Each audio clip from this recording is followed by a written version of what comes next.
صل على مولانا محمد وعلى آله سيدنا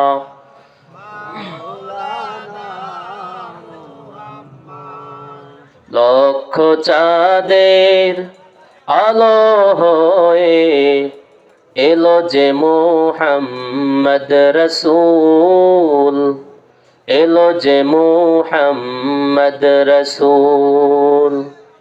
সেই নূরেরই রৌশনীতে চাঁদ সিতারা হয় আকুল, এলো যে মুহাম্মদ রসূল। মা আমেনার নয়ন মনি উভজাহানের শ্রেষ্ঠ ধনী। আল্লাহু আকবার, লিল্লাহি তাকবীর। মা আমেনার নয়ন মনি উভজাহানের শ্রেষ্ঠ ধনী। রোমের প্রাসাদ পড়ল ধসে, রোমের প্রাসাদ পড়ল ধসে, সেই নামেরই ফুটলে ফুল, এলো যে মুহাম্মদ রসূল। আল্লাহুম্মা সাল্লি আলা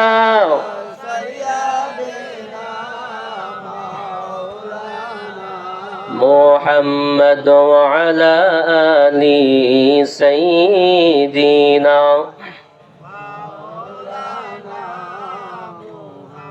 আলহামদুলিল্লাহ, আল্লাহ তাআলা দরবারে লাখ কোটি শুকর এবং সুজুদ যে মহান রব্বে করিম আমাদেরকে সেই বাদ মাগরিব থেকে নিয়ে পর্যন্ত কোরআনের মজলিসে কবুল করেছেন। কিছু কথা বলা এবং শুনবার জন্য আমাদেরকে আল্লাহ তাআলা এখানে আসার তৌফিক এনায়েত করেছেন। আল্লাহ তাআলার আলিশান দরবারে সকলেই অন্তরস্থল থেকে শরীরে অর্জিত সবটুকুন শক্তি এবং হৃদয়ে অর্জিত সবটুকু ভক্তিকে কণ্ঠের আগায় উজাড় করে দিয়ে সকলেই কালিমাত শুকর আদায় করি। সকলে পড়ি আলহামদুলিল্লাহ। রব্বানা লাকাল হামদ হামদান কাসীরান তাইয়িবান মুবারাকান ফীহি। ইয়া রাব্বি লাকাল হামদু কামা ইয়ানবাগি লিজালালি ওয়াজহিকা ওয়া আযীমি সুলতানিকা। আমরা শুকরিয়া আদায় করলাম কার?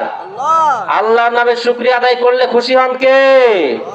আল্লাহ তাআলা কোরআনে কারীমের মধ্যে বলছেন, বান্দারে শোনো, লা ইন শাকারতুম লা আযীদান্নাকুম ওয়া লা ইন কাফারতুম ইন্না আযাবি লাশাদীদ।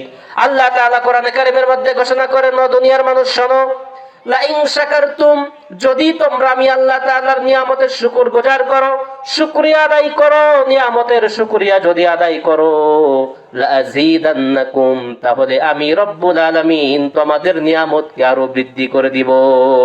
সুবহানাল্লাহ।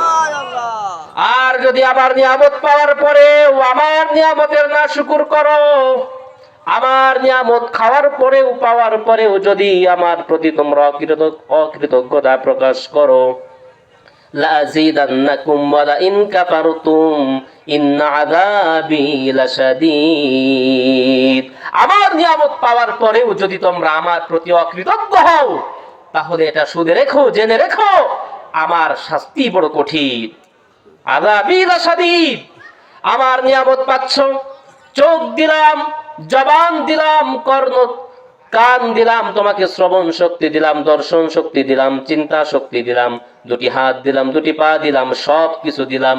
এরপরেও একটু হয়তো টাকা পয়সা কম দিয়েছি, একটু হয়তো জায়গা জমি কম দিয়েছি, সেজন্য তুমি আমি আল্লাহর নাশুকর করো।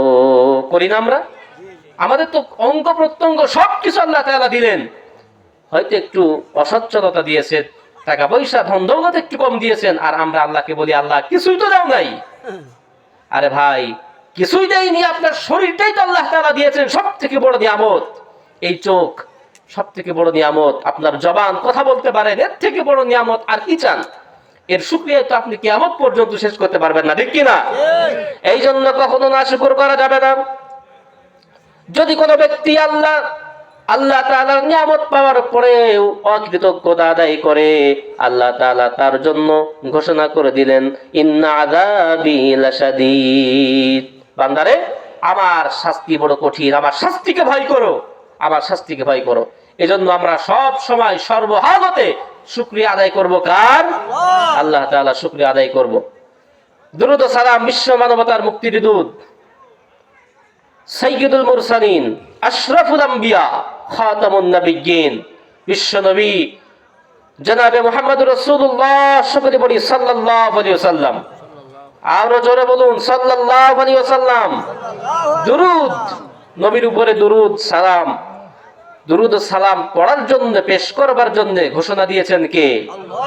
যে আল্লাহ তাআলা তার হাবিবকে পৃথিবীতে সর্বশ্রেষ্ঠ এবং সর্বশ্রেষ্ঠ নবী হিসাবে প্রেরণ করেছেন, ওই আল্লাহ তাআলাই দুনিয়ার সকল ঈমানদারদেরকে নির্দেশ করলেন, বান্দা ওই আমি নবীর প্রতি, আমার নবীর প্রতি তোমরা দুরূদ ও সালাম পেশ করো।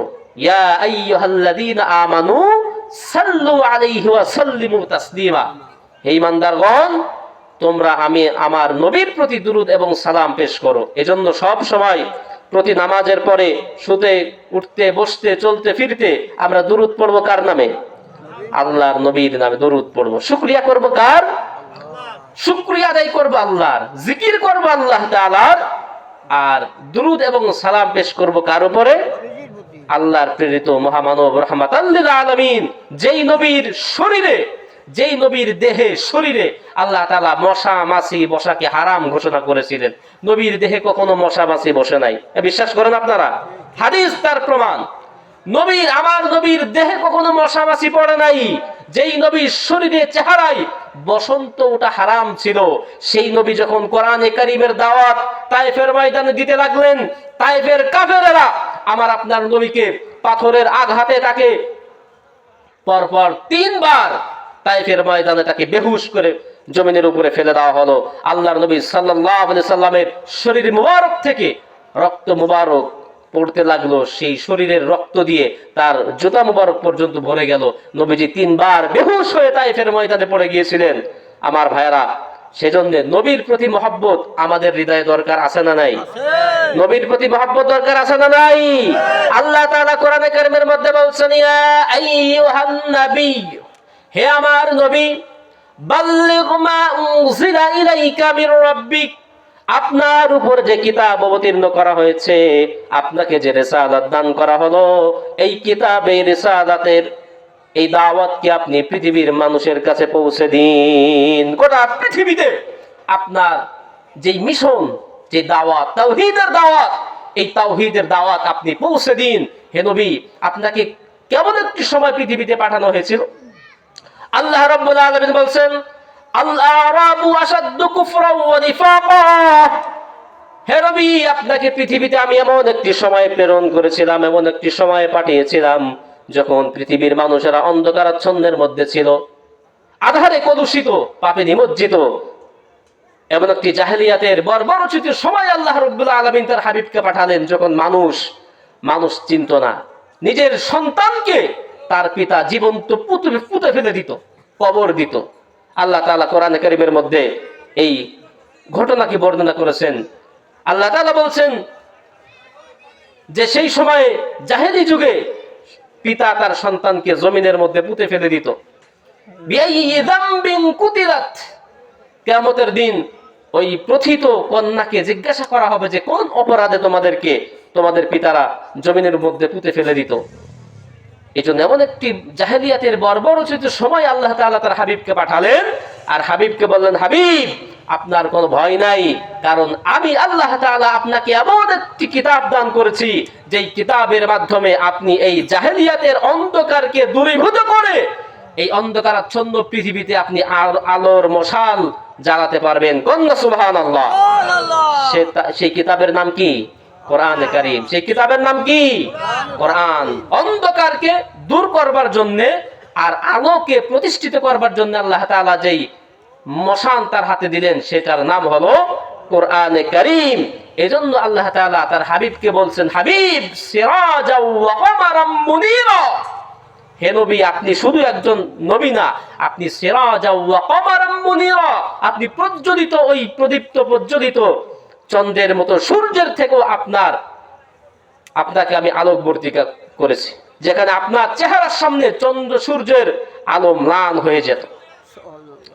অন্ধকারে বক্ষ চিরে আলোর কুসুম উঠল ফুড়ে, আল্লাহু আকবার। অন্ধকারের বক্ষ চিরে আলোর কুসুম উঠল ফুড়ে, বিশ্বটাকে অবাক করে, বিশ্বটাকে অবাক করে শুধরে দিল সকল ভুল, এলো যে মুহাম্মদ রাসূলুল্লাহ। তাকবীর। প্রিয় বন্ধুগণ, আল্লাহ তাআলা তার হাবিবকে বলেছেন সিরাজাও ওয়া কমারাম মুনীরা, প্রদীপ্ত এই সূর্যের থেকেও আমার আপনার নবীর দীপ্তমান, তার নূরের চেহারার ঝলকানি, যার সামনে চন্দ্র সূর্যের এই আলো ম্লান হয়ে গিয়েছিল। আমার ভাইরা, সেই নবীর প্রতি আমরা দুরূদ পাঠ করব, আল্লাহ তাআলা শুকরিয়া আদায় করব, আর দুরূদ পাঠ করব কার উপরে? নবী করিম সাল্লাল্লাহু আলাইহি সাল্লামের উপরে। এই আকীদাটাই আমাদের সাফ রাখতে হবে।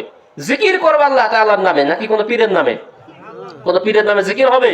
কোন জীবিত পীর হোক বা মৃত পীর হোক, কোন পীরের নামে জিকির হবে না, কোন মানুষের নামে প্রশংসা হবে না। জিকির আর প্রশংসা একমাত্র কেবলমাত্র আল্লাহ তাআলার জন্য। কথা কি ঠিক আছে? আর দুরূদ ও সালাম পেশ করব আমাদের নবী করিম সাল্লাল্লাহু আলাইহি সাল্লামের প্রতি। নবী, আল্লাহ তাআলা কোরআনে কারীমের মধ্যে বলছেন, ইয়া আইয়ুহাল্লাযীনা আমানু লা তুলহিকুম আমওয়ালুকুম ওয়ালা আওলাদুকুম আন যিকরিল্লাহ। আল্লাহ তাআলা বলছেন, ইয়া আইয়ুহাল্লাযীনা আমানু, হে ঈমানদারগণ, হে আমার মুমিন বান্দাগণ। ঈমানদার কারা? ঈমানদার কারা? আল্লাহ রাব্বুল আলামিন কোরআনে কারীমের মধ্যে সূরা বাকারাতে বলছেন, আল্লাযীনা ইউমিনুনা বিল গায়বি ওয়া ইউকিমুনাস সালাতা ওয়া মিম্মা রাযাকনাহুম ইউনফিকুন। আল্লাহ তাআলা বলছেন, ঈমানদার হলো ওই ব্যক্তি, ঈমানদার হলো তারা, আল্লাযীনা ইউমিনুনা বিল গায়ব, যারা অদৃশ্যের উপরে বিশ্বাস করে, না দেখা জিনিসের উপরে যারা বিশ্বাস করে। না দেখা জিনিস কি? না দেখা জিনিস হলো আল্লাহ। আল্লাহকে কেউ দেখেছে? এই কথা বলেন, কেউ দেখেছে নাকি? আল্লাহকে কেউ দেখে নাই, দেখতেও পারবে না। লা তুদরিকুহুল আবসার ওয়া হুয়া ইউদরিকুল আবসার। আল্লাহ তাআলা বলছেন, কোন দৃষ্টি শক্তি আমি আল্লাহ তাআলাকে পরিবেষ্টন করতে পারে না, দেখতে পারে না, কিন্তু আমি রব্বুল আলামিনের দৃষ্টি সকলকেই দেখতে পাই। না দেখা বস্তু, না দেখা জিনিস তিনি হচ্ছেন আল্লাহ তাআলা। জান্নাত দেখি নাই, জাহান্নাম দেখি নাই, পরকাল দেখি নাই, আখিরাত হবে এটা আমরা শুনেই আমরা বিশ্বাস করি, না দেখে বিশ্বাস করেছি।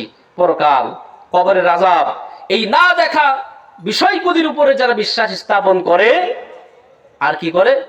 ওয়ায়ুকিমুনাস সালাতা ওয়া মিম্মা রাযাকনাহুম ইউনফিকুন। সালাতকে প্রতিষ্ঠিত করে, অর্থাৎ আদায় করে, আর তাদের নিজস্ব সম্পদ থেকে, আমি আল্লাহ তাআলা তাদেরকে যে সম্পদ দান করেছি, সেই সম্পদ থেকে তারা আমি আল্লাহর রাস্তায় খরচ করে, ব্যয় করে, দান করে, তারা হচ্ছে মুমিন। তারা কি? মুমিন। এখন বলুন তো, আমরা যারা এখানে মাহফিল শুনতে এসেছি, আমরা কি অদৃশ্যকে বিশ্বাস করি না? আমরা আল্লাহ বিশ্বাসী কিনা? পরকালকে বিশ্বাস করি নাকি করি না?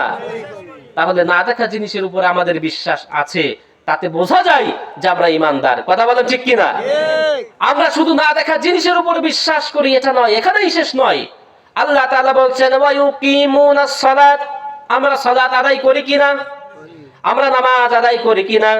তার মানে বোঝা যায় আমরাও ইমানদারের অন্তর্ভুক্ত, ঠিক কিনা?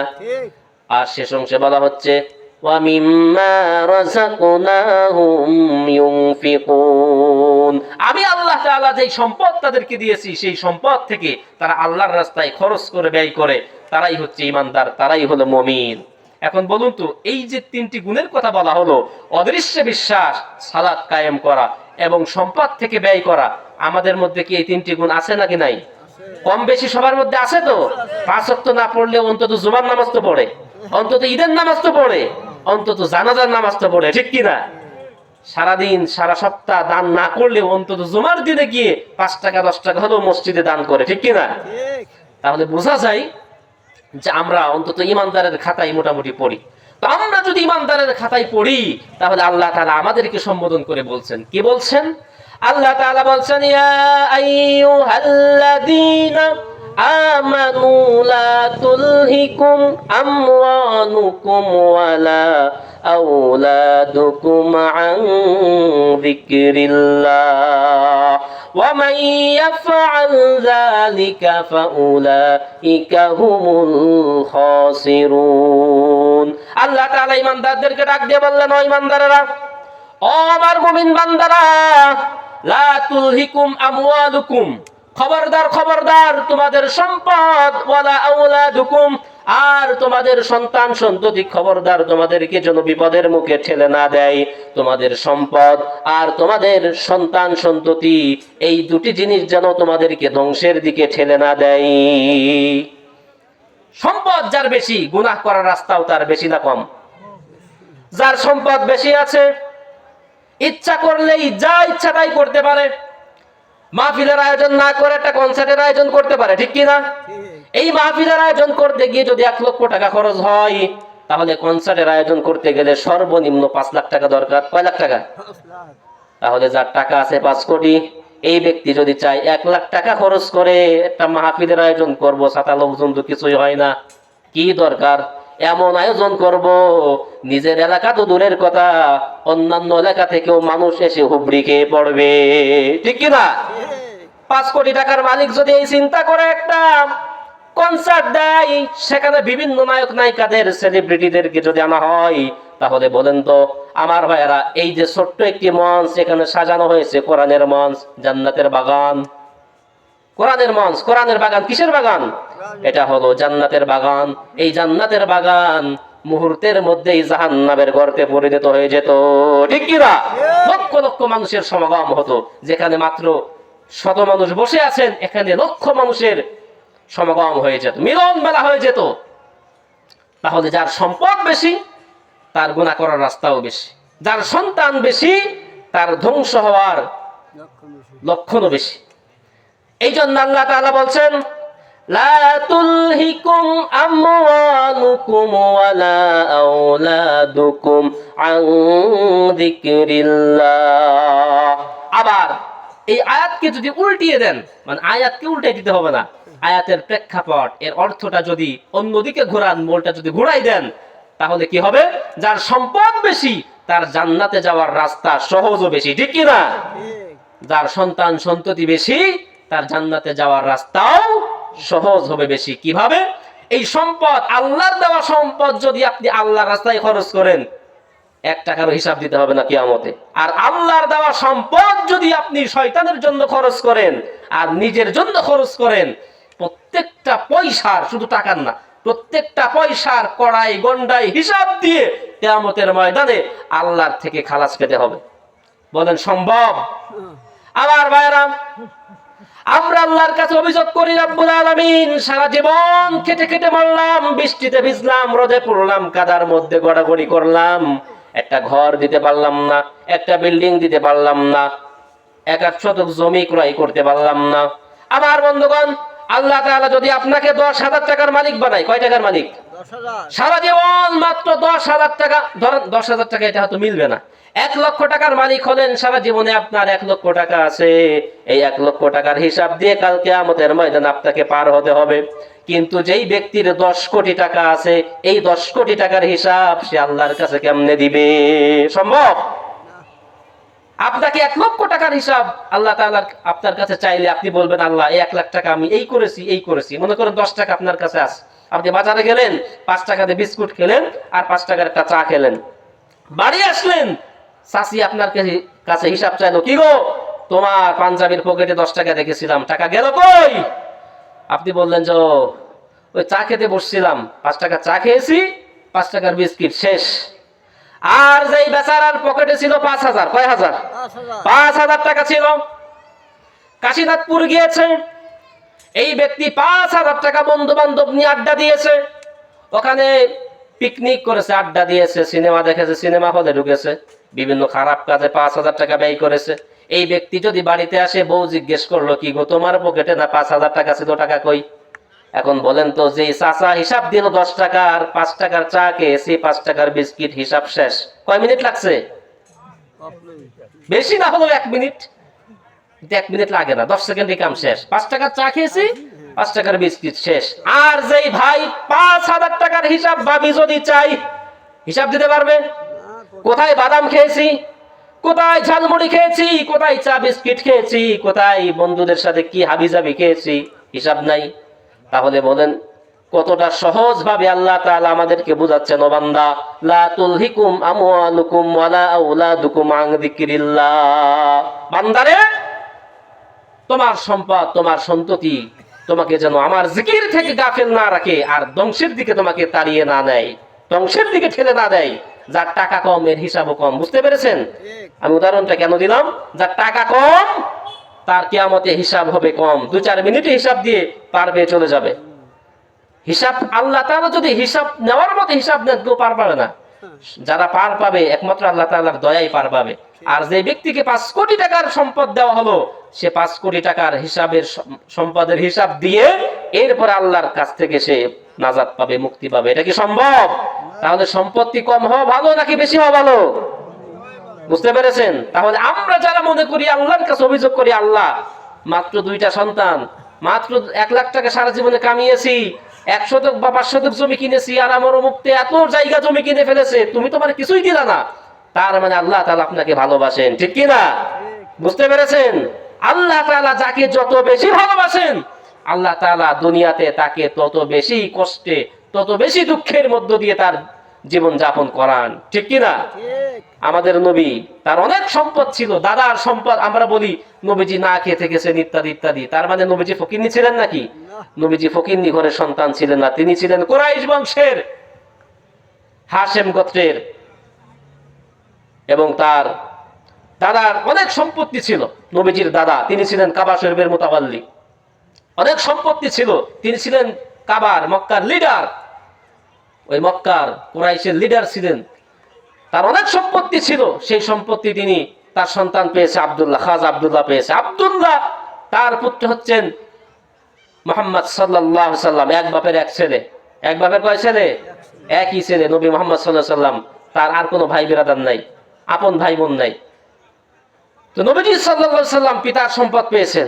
যখন বিবাহ করলেন, মা খাদিজার সব সম্পত্তি মা খাদিজাতুল কুবরা রাদিয়াল্লাহু তাআলা আনহা তার স্বামীকে, অর্থাৎ আমার আপনার নবীর কদম মোবারকে সব কুরবানি করে দিলেন। সুবহানাল্লাহ! এত সম্পদ, দাদার সম্পদ পেয়েছেন, বাবার সম্পদ পেয়েছেন, নানা বাড়ির সম্পদ পেয়েছেন, স্ত্রীর সম্পদ পেয়েছেন। সম্পদ পাওয়ার পরে আল্লাহর নবী সব সম্পদ নিয়ে গ্রামীণ ব্যাংকে রাখছেন, ঠিক কি না? আল্লাহ তাআলার দেওয়া সব সহায় সম্পত্তি তিনি কি করলেন? অভাবী, দুস্থ, দরিদ্র তাদের মাঝে সব বিলীন করে দিলেন। আর নবীজির ঘরে 2 দিন 3 দিন পর্যন্ত চুলায় আগুন জ্বলে না। সুবহানাল্লাহ বলবেন না? সম্পদ পেলে সম্পদ পুঞ্জীভূত করে রাখা, এটা হলো কাফেরদের অভ্যাস। আর সম্পদ আসলে সেই সম্পদ আল্লাহর রাস্তায়, মসজিদে, মাদ্রাসায় অভাবী দরিদ্রদেরকে দিয়ে দাও, এটা হলো আম্বিয়া কেরাম আলাইহিমুস সালাতু ওয়াস সালামদের অভ্যাস। তাহলে বলেন, আমরা কাদের অভ্যাস গ্রহণ করতে চাই? নবীদের অভ্যাস নাকি কাফেরদের অভ্যাস গ্রহণ করব? নবীদের অভ্যাস গ্রহণ করতে হলে আল্লাহ তাআলা বলছেন, ইয়া আইয়ুহাল্লাযীনা আমানু লা তুলহিকুম আমওয়ালুকুম। বান্দারে, তোমার যে সম্পদ আমি দান করলাম, এই সম্পদ খবরদার দুনিয়ার কাজে লাগাইও না। এই সম্পদ তোমার আখিরাতের ফসল যেন হয়। আর দুনিয়া ও মাজরাতুল আখিরা, প্রবাদ বাক্যে আছে, দুনিয়া হচ্ছে আখিরাতের শস্য ক্ষেত।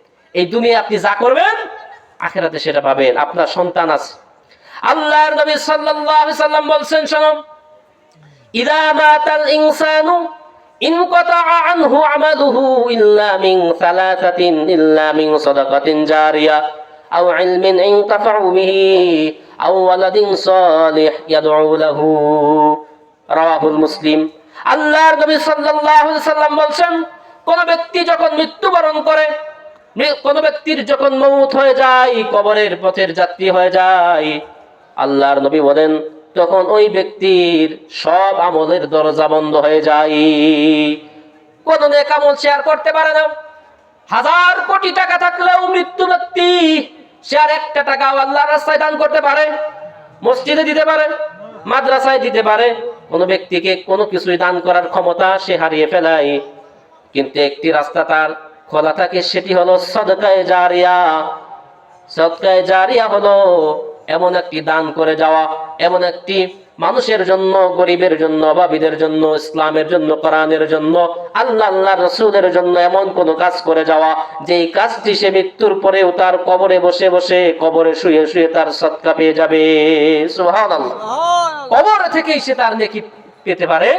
সেটা হলো সদকায়ে জারিয়া। একটি মসজিদ নির্মাণ করে গেল, খানকা নির্মাণ করে গেল, একটি মাদ্রাসা নির্মাণ করে গেল। এই যে মাদ্রাসার উদ্দেশ্যে, মাদ্রাসার পক্ষ থেকে জালসা আপনারা দিচ্ছেন, ওয়াজ মাহফিল, এই মাদ্রাসার জমি শুনেছি যে এই এলাকার একটা পরিবার দান করেছে, ঠিক কিনা? ভাই বোন সবাই মিলে এই মাদ্রাসার জন্য ওয়াকফ করা হয়েছে। আল্লাহু আকবার। এটাই হলো আখিরাতের ফসল। এটার নাম কি?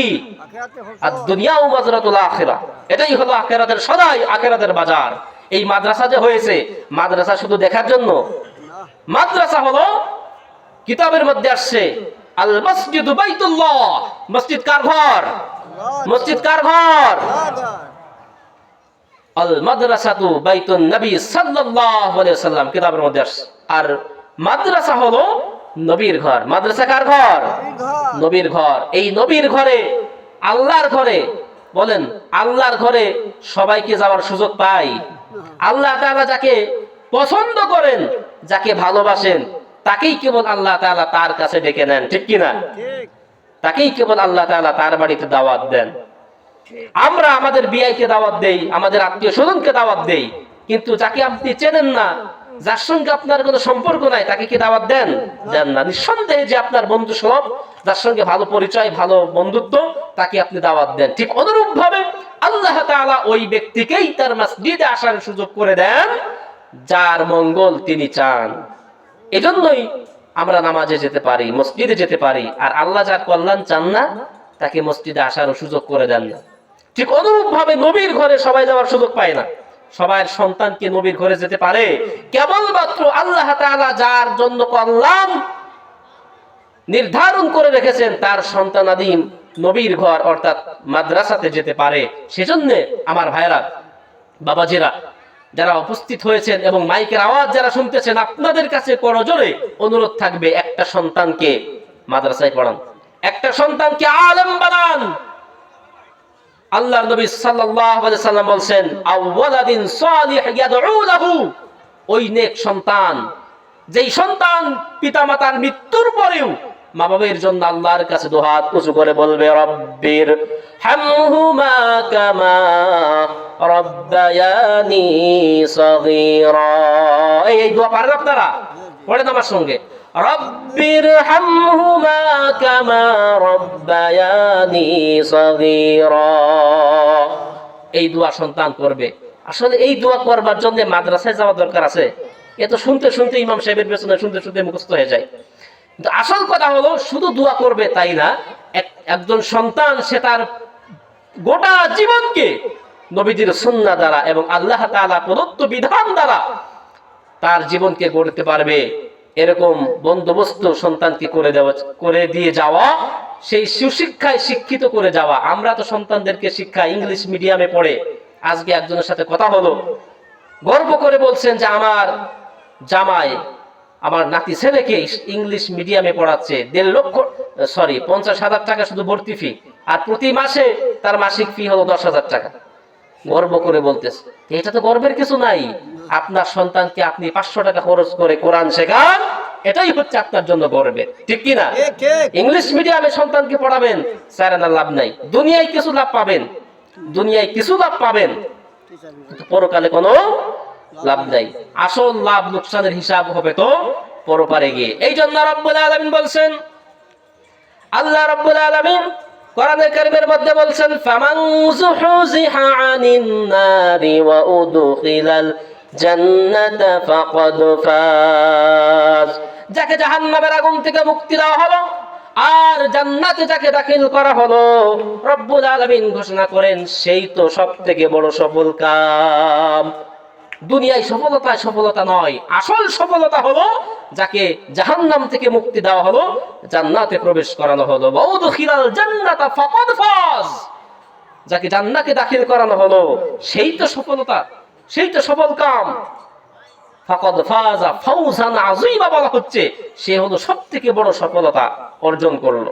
এজন্য দুনিয়ার সফলতা, দুনিয়ায় সন্তানকে কি পড়ালেন, মাস্টার্স করালেন, ইংলিশ মিডিয়ামে পড়ালেন, ডাক্তার বানালেন, ইঞ্জিনিয়ার বানালেন, এটা দুনিয়ার সামান্য কিছু সময়, এই 20 বছর 50 বছর এর মধ্যে শেষ, এর আর কোনো অস্তিত্ব থাকবে না। কিন্তু একটা সন্তানকে আপনি কোরআনের হাফেজ বানান। আল্লাহর নবী সাল্লাল্লাহু আলাইহি সাল্লাম বলছেন, কিয়ামতের ময়দানে এক শ্রেণীর উম্মতদেরকে হাসরের ময়দানে রব্বুল আলামিন তার আরশে আযীমের ছায়াতলে ডেকে নেবেন। তাদেরকে ডেকে নিয়ে মাথায় নূরের তাজ পরিয়ে দিবেন, এমন নূরের মুকুট পরাবেন যেই নূরের মুকুটে নূরের তাজাল্লিতে চন্দ্র সূর্যের আলো ম্লান হয়ে যাবে। ফেরেশতারা জিজ্ঞাসা করবে, কিছু মানুষ আবার জিজ্ঞাসা করবে, ভাই ফেরেশতারা, ওই যে দেখা যায় আমাদের সামনে বড় বড় কুরসিতে, বড় বড় চেয়ারে, নকশা খচিত কিছু চেয়ারে কিছু মানুষ বসে আছেন, তারা কারা? ফেরেশতারা বলবে, তোমরা কি ওদেরকে চেনো নাই? ওরাও তোমাদের মতো, তোমাদেরই বাসিন্দা, তোমাদের এলাকায় বসবাস করতো, কিন্তু তারা তাদের সন্তানদেরকে কোরআন শিখিয়েছে, সন্তানদেরকে ইলম শিখিয়েছেন, সন্তানদেরকে কোরআন এবং সুন্নাহর ইলম শিখিয়েছেন। আর সেই কারণে রব্বুল আলামিন আজকে তাদেরকে হাসরের ময়দানে তোমাদের উপরে শ্রেষ্ঠত্ব দান করেছেন। সুবহানাল্লাহ। এই জন্য সন্তানকে কোরআন শেখান। মাদ্রাসা করে কি লাভ যদি আপনার সন্তান কোরআন শিখতে না আসে? কোনো লাভ নেই। এই জন্য আমার ভাইরা, সন্তানকে কোরআন শেখান। এই সন্তান যদি কোনো ব্যক্তি তার সন্তানকে হক্কানি আলেম বানাতে পারেন, হাফেজ বানাতে পারেন, একজন হাফেজ, কোরআনের হাফেজ 10 জন তার পরিবারের থেকে যাদের উপরে জাহান্নাম ওয়াজিব হয়ে গিয়েছিল, এমন 10 জনকে সুপারিশ করার পারমিশন আল্লাহ তাআলা তাকে দান করবেন। সুবহানাল্লাহ। বিশ্বাস হয় আপনাদের? আল্লাহর নবী সাল্লাল্লাহু আলাইহি ওয়াসাল্লামের হাদিস, তিরমিজি শরীফের হাদিসে আসছে, ইবনে মাজাহ শরীফের হাদিস, ইবনে মাজাহর হাদিসে আসছে, আল্লাহর নবী সাল্লাল্লাহু আলাইহি ওয়াসাল্লাম বলছেন, যেই ব্যক্তি তার সন্তানকে কোরআনের হাফেজ বানাতে পারে, কোরআনের একজন ধারক বাহক বানাতে পারে, আল্লাহ রাব্বুল আলামিন ওই সন্তানকে তার পরিবার, তার মা, তার বাবা, তার দাদা, তার দাদি, তার ভাই, তার বোন, এরকম পরিবারের মধ্যে 10 জন এমন ব্যক্তির জন্য সুপারিশ করার পারমিশন পাবে যাদের উপরে জাহান্নাম ওয়াজিব হয়ে গিয়েছিল, অবধারিত হয়ে গিয়েছিল। অর্থাৎ যাদের জন্য জাহান্নাম, তাদেরকে জাহান্নামে নিয়ে যাওয়া হবে, ফয়সালা হয়ে গিয়েছে, এমন 10 জন ব্যক্তির ব্যাপারে আল্লাহর কাছে সুপারিশ করার পারমিশন পাবে। আল্লাহ তাআলা তাদের সুপারিশকে কবুল করে নেবেন। কন্যা সুবহানাল্লাহ। এই জন্য আমার ভাইরা, সন্তানকে ইলম শেখানোর দরকার আছে না নাই বলেন? বাংলা, অঙ্ক, ইংরেজি, সমাজ বিজ্ঞান, ভূগোল, ইতিহাস সবকিছু শেখাবেন, দোষ নাই। কিন্তু সবার আগে শেখাতে হবে কোরআন। কি শেখাইতে হবে? আল্লাহ রাব্বুল আলামিন বললেন, আর রহমানু আল্লামাল কুরআন। আল্লাহ তাআলা বলছেন, রহমান তিনি, আল্লামাল কুরআন, যিনি মানুষকে দয়া করে কোরআন শিক্ষা দিয়েছেন। সুবহানাল্লাহ। এই জন্য যেই সন্তানকে আপনি কোরআন শিখালেন, আপনার যে ছেলেকে, যে মেয়েকে কোরআন শেখালেন, তাকে কেমন যেন আল্লাহ তাআলার রহম আর করুণার সাগরে তাকে আপনি ছেড়ে দিলেন। সুবহানাল্লাহ। সে দয়ার সাগরে ভাসতে থাকবে, আল্লাহ তাআলার অনুগ্রহের ছায়ায় সে থাকবে। এজন্য কোরআন শেখানো, এটা হচ্ছে আল্লাহ তাআলা বলছেন, যাকে কোরআনের শিক্ষা দেওয়া হলো সে প্রকৃতপক্ষে আমি আল্লাহর দয়ার মধ্যে সে এসে গেল। আমার ভাইরা, এই জন্য নিজেরাও কোরআন শিখবেন এবং আপনার সন্তানদেরকেও অবশ্যই কোরআন শেখাবেন। মসজিদ, মাদ্রাসা, কোরআন এগুলিই তো আমাদের ইতিহাস এবং ঐতিহ্য, এগুলিই আমাদের ইতিহাস এবং ঐতিহ্য। আল্লাহ তাআলা আমাদেরকে কবুল করুন, সকলে বলি আমিন। আমার বন্ধুগণ, আল্লাহ রাব্বুল আলামিন কোরআনে কারীমের মধ্যে বলছেন, শোনো, ইয়া আইয়ুহাল্লাযীনা আমানু কু আনফুসাকুম ওয়া আহলিকুম নারা। আবার ইমানদারদেরকে ডাক দিয়ে বললেন, দুনিয়ার কোন কাফের মুশরিকরা ডাক দিলেন না, দুনিয়ায় বিভিন্ন ধর্মের এবং বর্ণের মানুষ রয়েছে তাদেরকে ডাক দিলেন না। আল্লাহ রাব্বুল আলামিন ইমানদারদেরকে কত ভালোবাসেন, কত মহব্বত করেন, মুমিন বান্দাদেরকে ডাক দিলেন ইয়া আইয়ুহাল্লাযীনা আমানু। 28 নম্বর পারা সূরা তাহরীম 7 নম্বর আয়াতে রাব্বুল আলামিন বলছেন, ইয়া আইয়ুহাল্লাযীনা আমানু, হে আমার ইমানদার বান্দাগণ, কু আনফুসাকুম, তুমি নিজে জাহান্নামের আগুন থেকে বাঁচো, ওয়া আহলিকুম নার, আর তোমার আহলে বায়াত পরিবার পরিজনদেরকে জাহান্নামের আগুন থেকে বাঁচাও। কেমন জাহান্নাম থেকে রক্ষার জন্য আল্লাহ তাআলা ঘোষণা করলেন, শুনুন। আল্লাহ রাব্বুল আলামিন জাহান্নামের বিবরণ দিচ্ছেন, ওয়াকুদুহান নাসু ওয়াল হিজারাতু আলাইহা মালাইকাতুন গিলাদুন শিদাদুন লা ইয়াসুনাল্লাহা মা আমারাহুম ওয়া ইয়াফআলুনা মা ইউমারুন। ওই জাহান্নাম থেকে বাঁচো যেই জাহান্নামের ইন্ধন হবে মানুষ আর পাথর। জাহান্নামে কোনো খড়ি থাকবে না, গ্যাস সিলিন্ডার থাকবে না, গ্যাস থাকবে না, কোনো পাতা থাকবে না, লাকড়ি থাকবে না, পেট্রোল থাকবে না, অক্টেন থাকবে না, কিছুই থাকবে না। জাহান্নামের আগুনকে প্রজ্বলিত করা হবে মানুষ আর পাথর দিয়া। কি দিয়া চালানো হবে? মানুষের দেহে, আমাদের দেহে কি আছে? চর্বি আছে না? তেল আছে, চর্বি আছে। এই চর্বি, এই তেল আমাদের শরীরে, এই চামড়া, চর্বি, হাড্ডি আর জাহান্নামের ওই পাথর, এগুলি দিয়ে জাহান্নামের আগুন দাও দাও করে জ্বলতে থাকবে। আপনি যতই হাত পা জড়াই ধরেন, ও ভাই ফেরেশতা আমাকে রক্ষা করো, আমাকে বাঁচাও, আমাকে ছেড়ে দাও, ফেরেশতাকে আপনি বাপ বলে ডাকলেন, ভাই বলে ডাকলেন, সন্তান বলে ডাকলেন, কোনো কিছুই সে শুনবে না।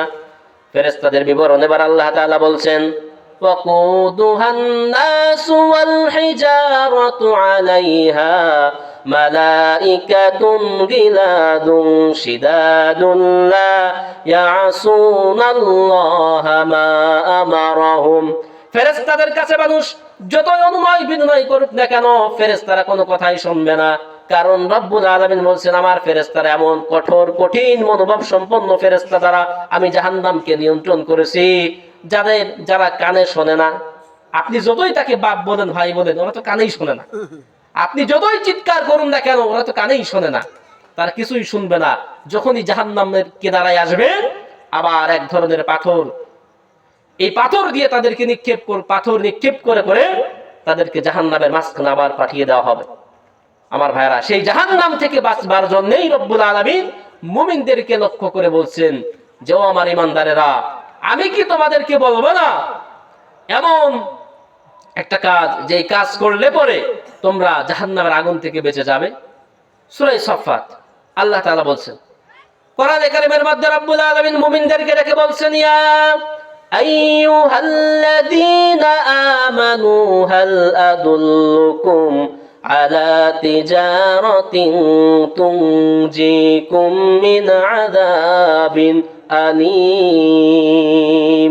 ও ইমানদারেরা, আমি কি তোমাদেরকে এমন একটা ব্যবসার কথা বলে দিব না?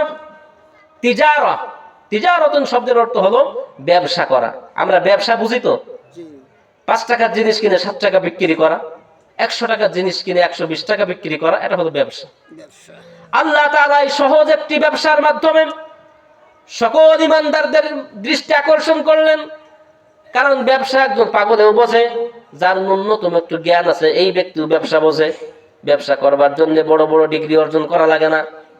একজন ব্যক্তি বড় বড় ডিগ্রি অর্জন করেছেন, তিনি কোটি কোটি বিলিয়ন টাকার ব্যবসা করেন। আবার একজন ব্যক্তি, সে ক খ সরে 1 2 কিছুই হয়তো গুনতে পারে না, এই ব্যক্তি ব্যবসা করতে পারে নাকি পারে না?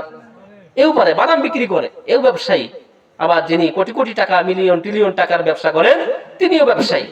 তো ব্যবসা এমন একটি জিনিস যেটা সবাই বোঝে, অশিক্ষিতও বোঝে, শিক্ষিতরা তারা তো বোঝেই। এই জন্য আল্লাহ তাআলা বলছেন যে, ইমানদারেরা, আমি কি তোমাদের কেমন একটি ব্যবসার কথা বলে দিব না, যেই ব্যবসা করলে পরে তুনজিকুম মিন আযাবিন আলীম, এমন একটা ব্যবসা যেই ব্যবসা করলে পরে কঠিন যন্ত্রণাদায়ক শাস্তি থেকে তোমরা বেঁচে যাবে, রক্ষা পাবে। বলুন, এরকম ব্যবসা আমরা করতে চাই নাকি চাই না? কারা কারা চান দুহাত উঁচু করে আল্লাহরে দেখান, বলেন নারে তাকবীর, লিল্লাহে তাকবীর। আবার বন্ধুগণ, এই ব্যবসা মূলধন হলো তিনটি। কয়টি? মূলধন হলো তিনটি। ব্যবসার মূলধন লাগে না?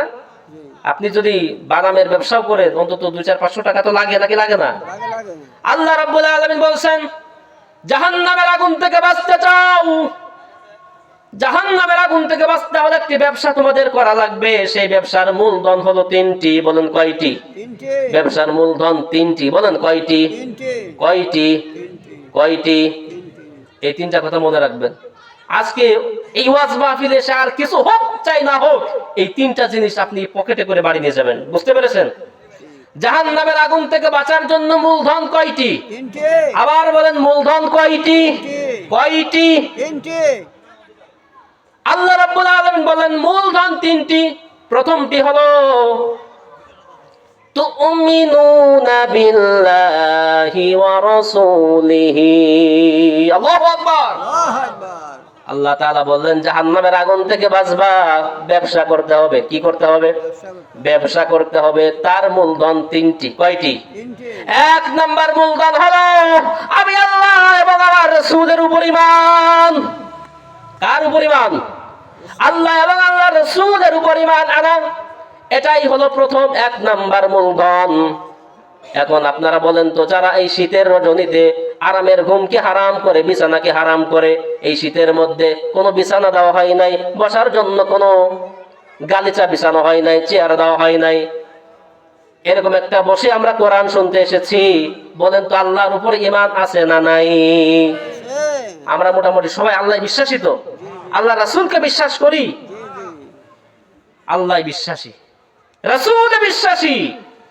তাহলে মূলধন কয়টি হয়ে গেল? কয়টি? দুইটি আমাদের মধ্যে আছে না? বাকি আছে কয়টি? একটা বাকি আছে। এখন দেখেন আমাদের সঙ্গে মেলে কিনা। আল্লাহ বললেন জাহান্নামের আগুন থেকে বাঁচতে চাও, ব্যবসা করো। কি করো? ব্যবসার জন্য মূলধন কয়টি? এক নাম্বার তুমিনুনা বিল্লাহ। এক নাম্বার মূলধন আল্লাহ তাআলা বাতলিয়ে দিলেন। এক নাম্বার হলো আমি আল্লাহর প্রতি ঈমান আনয়ন করা, আমরা আল্লাহ বিশ্বাসী। তাহলে এক নাম্বার মূলধন আছে তো। দ্বিতীয় নাম্বার মূলধনের কথা রব্বুল আলামিন বললেন ওয়া রাসূলিহি, আমার রাসূলের উপর ঈমান আনো। আমরা রাসূলকে ঈমান এনেছি কি আনি নাই? রাসূলের উপর মুহাব্বত আছে না নাই? রাসূলের উপর কেমন মুহাব্বত আনতে হবে? আমার বন্ধুগণ, কোরআনে কারীমের মধ্যে রব্বুল আলামিন তার প্রতি মুহাব্বত, তার প্রতি ভালোবাসা, ঈমান, রাসূলের প্রতি মুহাব্বত এবং ভালোবাসার ঈমান মানদণ্ড হিসেবে গ্রহণ করেছেন। আল্লাহ রাব্বুল আলামিন বলেন ইন কুনতুম তুহিব্বুনাল্লাহ ফাত্তাবিউনি ইউহিব্বুকুমুল্লাহ ওয়া ইয়াগফির লাকুম যুনুবাকুম ওয়াল্লাহু গফুরুর রহিম। আল্লাহ তাআলা বলেন ইন কুনতুম তুহিব্বুনাল্লাহ, যদি তোমরা আমি আল্লাহকে ভালোবাসতে চাও, মুহাব্বত করতে চাও, আমি আল্লাহকে যদি ভালোবাসতে চাও, ফাত্তাবিউনি ইউহিব্বুকুমুল্লাহ, তাহলে আমি রাসূলের অনুসরণ করো, অনুকরণ করতে বা করো, ইউহিব্বুকুমুল্লাহ, তাহলে আল্লাহ রাব্বুল আলামিন তোমাদেরকে ভালোবাসবেন। এ কথা কার? আল্লাহর কথা। কার কথা? আল্লাহর। আল্লাহ তাআলা বলছেন ও দুনিয়ার মানুষ, তোমরা আমি আল্লাহকে পেতে চাও, আমি আল্লাহর সান্নিধ্য পেতে চাও, যদি চাও তাহলে আমি আমার রাসূলের ইত্তেবা, আমার রাসূলের অনুসরণ করো। আমার মনে নবী নবী, দুই চোখে মদিনার ছবি, আমার মনে নবী নবী,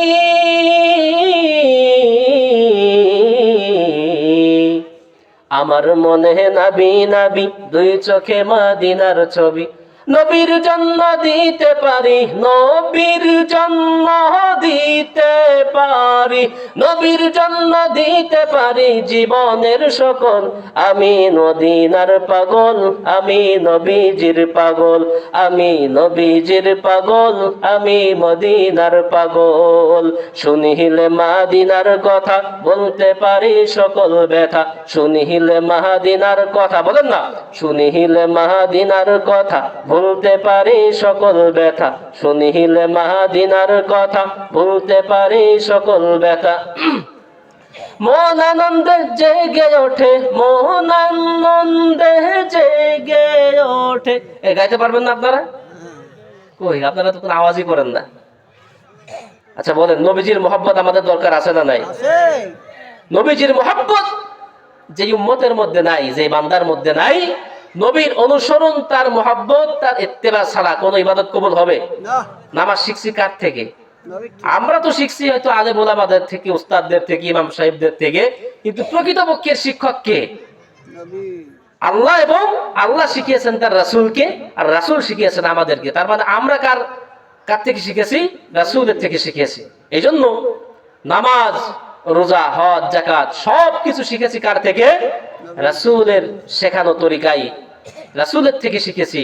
কিন্তু ওই রাসূলের প্রতি যদি আমাদের মহব্বত, ভালোবাসা না থাকে, তাহলে এই ইবাদতগুলি কবুল হবে? কবুল হবে না। আল্লাহর নবী সাল্লাল্লাহু আলাইহি ওয়াসাল্লাম বলছেন, সাল্লু কামা রাআইতুমুনি উসাল্লি, আমি যেভাবে নামাজ পড়ি আমার মতোই নামাজ পড়ো। আমাকে যেভাবে নামাজ পড়তে দেখো সেভাবে তোমরাও নামাজ আদায় করো। তাহলে নবীজির তরিকা দরকার আছে না নাই? কোন পীরের তরিকা, কোন খাজা বাবা, কোন মুর্শিদ দয়াল বাবা, কোন বাবার তরিকা সেদিন কাজে হবে না। একটাই তরিকা, সেই তরিকার নাম হলো জনাবে মুহাম্মদুর রাসূলুল্লাহ। চিল্লাই কোন করা ঠিক কিনা? তরিকা হলো একটা। এই এক তরিকার সবক সবাইকে নিতে হবে। সেই তরিকা হলো, তরিকার হাতিয়ার হলো কোরআন এবং হাদিস, এর বাইরে আর কিছু না, ঠিক কিনা? কোরআন হাদিস ছাড়া যতই পীর সাহেবরা, যত বড় বড় গৌস কুতুব আমাদেরকে যদি ডাকেন তাদের কাছে, তাদের খানকায়, তাদের দরবারে, আমরা কি যেতে রাজি?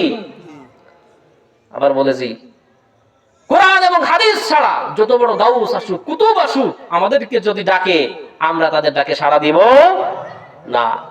কোরআন আছে যেখানে আমরা আছি সেখানে, হাদিস আছে যেখানে আমরা আছি সেখানে। হাদিস নাই, কোরআন নাই, আমাদের কোনো খবর নাই। এই জন্য আমার ভাইরা, আল্লাহর নবী সাল্লাল্লাহু আলাইহি সাল্লামের মুহাব্বত আমাদের মধ্যে থাকতে হবে। আল্লাহর নবীর উপরে ঈমান। আল্লাহর নবী সাল্লাল্লাহু আলাইহি সাল্লামকে কিভাবে মুহাব্বত করতেন? হযরত মুসআব বিন উমাইর রাদিয়াল্লাহু তাআলা আনহু, মদিনায় তার জন্ম। হযরত মুসআব বিন উমাইর রাদিয়াল্লাহু তাআলা আনহু এমন ধনাঢ্য পরিবারের সন্তান ছিলেন, এক বাবার এক সন্তান ছিলেন। তার বাবার এত সয় সম্পত্তি ছিল, এত ব্যবসা বাণিজ্য ছিল, জায়গা জমি ছিল মক্কা নগরীতে, যার উপরে কেউ কথা বলার সাহস পেত না। এত বড় ধনাঢ্য পরিবারের সন্তান হযরত মুসআব বিন উমাইর, তিনি, তার কাছে যখন আল্লাহর নবী সাল্লাল্লাহু আলাইহি সাল্লামের দাওয়াত চলে আসলো, তাওহীদ এবং রিসালাতের দাওয়াত যখন তিনি পেলেন, তার মনটা কাঁদতে লাগলো। হারে, মনের মধ্যে কৌতূহল শুরু হলো, একটু জানার দরকার মুহাম্মদ সাল্লাল্লাহু আলাইহি সাল্লাম বলেটা কি, একটু জানার দরকার। মানে তখনও তিনি মুসলমান হন নাই, একটু জানার দরকার। কয়েকজন সাহাবীর সঙ্গে পরামর্শ করলেন, ভাই, আব্দুল্লাহর ছেলে মুহাম্মদ সাল্লাল্লাহু আলাইহি সাল্লাম, তার সঙ্গে একটু দেখা করতে চাই, কথা বলতে চাই, তার সঙ্গে একটু পরিচয় করিয়ে দিবানি। সাহাবীরা তাকে দাওয়াত দিলেন, ভাই, অমুক দিন রাতের বেলায় দারুল আরকামে হযরত আরকাম রাদিয়াল্লাহু তাআলা আনহুর ঘরে রাতের অন্ধকারে চলে এসো, সেখানে নবীকে পাওয়া যাবে। হযরত মুসআব বিন উমাইর এখনো পর্যন্ত ঈমান গ্রহণ করেন নাই। কয়েকজন সাহাবীদের থেকে পরামর্শ নিয়ে আল্লাহর নবী সাল্লাল্লাহু আলাইহি সাল্লামের সন্ধান নিয়ে চলে গেলেন। রাতের অন্ধকারে হযরত মুসআব বিন উমাইরের ঘরে চলে গেলেন। আল্লাহর নবী সাল্লাল্লাহু আলাইহি সাল্লাম, তিনি আল্লাহর কাছ থেকে আগেই খবর পেয়ে গেছেন যে মুসআব আসতেছে, আপনার হাতে হাত রেখে সেও মুসলমান হয়ে যেতে চাই। সুবহানাল্লাহ, মুসআব আসতেছে, আপনার হাতে হাত রেখে ঈমান গ্রহণ করবে, ঈমানের সুশীতল ছায়াতলে সে আশ্রয় গ্রহণ করতে চাই। নবীজি মুসআবের দরজায় খটখটানি শুনেই অন্য সাহাবীরা বলছেন, কে? নবীজি বললেন, খুলে দাও, দেখো আজকে একজন নতুন সাহাবী হওয়ার জন্য, ঈমানের স্বাদ নেওয়ার জন্য আল্লাহ তাআলা একজন মেহমানকে পাঠিয়েছেন। দরজা খুলে দেওয়া হলো। হযরত মুসআব বিন উমাইর রাদিয়াল্লাহু তাআলা আনহু আল্লাহর নবীর কাছে আসলেন, নবীজি তাকে সব কথা খুলে বললেন। অনেক দীর্ঘ ঘটনা। আল্লাহ তাআলা তার কলিজার মধ্যে ঈমানের নূর ঢেলে দিলেন। হযরত মুসআব বিন উমাইর রাদিয়াল্লাহু তাআলা আনহু ঈমান আনয়ন করলেন। ঈমান আনার পরে কিছুদিন তিনি মক্কাতে ছিলেন। মক্কায় থাকার পরে হিজরত করে নবী মুহাম্মদ সাল্লাল্লাহু আলাইহি সাল্লাম যখন মক্কা থেকে মদিনায় চলে আসলেন, হযরত মুসআব বিন উমাইর রাদিয়াল্লাহু তাআলা আনহু তিনিও মদিনায় চলে আসলেন। মুসআব রাদিয়াল্লাহু তাআলা আনহু তার জীবন যাপন কেমন ছিল? মক্কাতে তিনি যেই জামাটি একদিন পরতেন, দ্বিতীয় দিন ওই জামার ব্যবহার করতেন না। যেই জুতা তিনি একবার ব্যবহার করতেন, দ্বিতীয়বার ওই জুতার ব্যবহার করতেন না।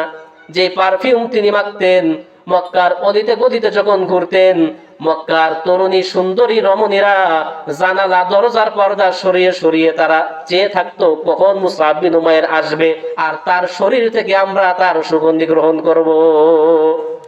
মেয়েরা, মক্কার সুন্দরী তরুণী, তারা অপেক্ষায় থাকতো কখন মুসআব আমাদের এই গলির মধ্যে দিয়ে যাবে আর তার শরীরের সুগন্ধি আমরা পেয়ে একটু তৃপ্ত হব। বুঝতে পেরেছেন? যেমন সুদর্শন তেমন তার স্টাইল, তেমন সুন্দর দামি পারফিউম ব্যবহার করতেন, কারণ টাকা পয়সার কোনো অভাব নাই। এই মুসআব বিন উমাইর রাদিয়াল্লাহু তাআলা যখন মক্কা থেকে হিজরত করে মদিনায় গেলেন, ঘটনাক্রমে উহুদের যুদ্ধের দামামা বেজে উঠল। এই যুদ্ধে হযরত মুসআব বিন উমাইর রাদিয়াল্লাহু তাআলা তিনি অসংখ্য অগণিত কাফেরদেরকে জাহান্নামে পাঠিয়ে নিজেও শাহাদাতের পেয়ালা পান করলেন। মুসআব বিন উমাইর রাদিয়াল্লাহু তাআলা যখন শাহাদাত বরণ করলেন, তার এক টুকরা কাফনের কাপড় তার জুটলো, যেই কাফনের কাপড় দিয়ে মাথা ঢাকলে পা বের হয়ে যায়। কথা বুঝতে পেরেছেন? যেই মুসআব রাদিয়াল্লাহু তাআলা মক্কায় যখন বসবাস করতেন, যখন অমুসলিম ছিলেন, একটা কাপড় আজকে ব্যবহার করলে সেই কাপড় আর দ্বিতীয়বার ব্যবহার করতেন না। যে জুতা আজকে ব্যবহার করতেন, কালকে সেই জুতা ব্যবহার করতেন না। তিনি যখন ইসলাম গ্রহণ করলেন, মক্কা থেকে মদিনায় হিজরত করলেন, জিহাদের ময়দানে ঝাঁপিয়ে পড়লেন, রাসূলের প্রেমে উদ্বুদ্ধ হয়ে শাহাদাতের পেয়ালা পান করলেন।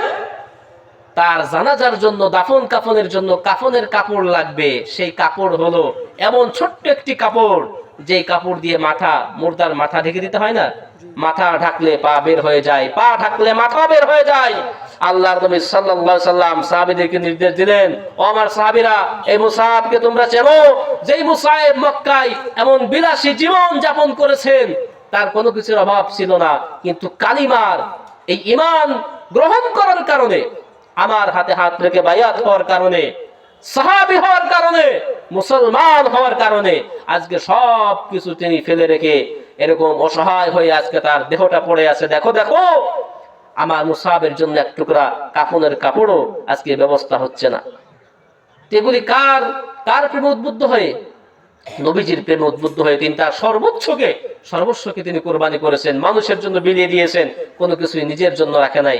সেজন্য নবীকে যদি ভালোবাসতে হয়, তাহলে সাহাবী কেরাম রিদওয়ানুল্লাহি তাআলা আলাইহিম আজমাইন, সাহাবীরা যেভাবে আল্লাহর নবীকে ভালোবাসা দিয়েছেন, মহব্বত করেছেন, ওই রকম ভালোবাসা দিতে হবে। আর যুবক ভাইয়েরা, অনেকে দাড়ি রাখেন না, এটা খুবই আফসোসের বিষয়। দাড়ি এটা হচ্ছে আল্লাহর নবী সাল্লাল্লাহু আলাইহি সাল্লামের এমন একটি সুন্নাত, যে সুন্নাত মৃত্যুর পরেও আপনার সাথী হয়ে আপনার কবর পর্যন্ত পৌঁছে যাবে। কথাটা ঠিক কিনা? এই জন্য দাড়ি রাখবেন তো ইনশাআল্লাহ? সকলে দাড়ি রাখবেন তো ইনশাআল্লাহ? যুবক ভাইয়েরা দাড়ি রাখবেন তো? বাবাজিরা, মুরব্বীরা যারা আছেন, সকলকে আমি অনুরোধ করবো আপনারা দাঁড়িয়ে রাখবেন।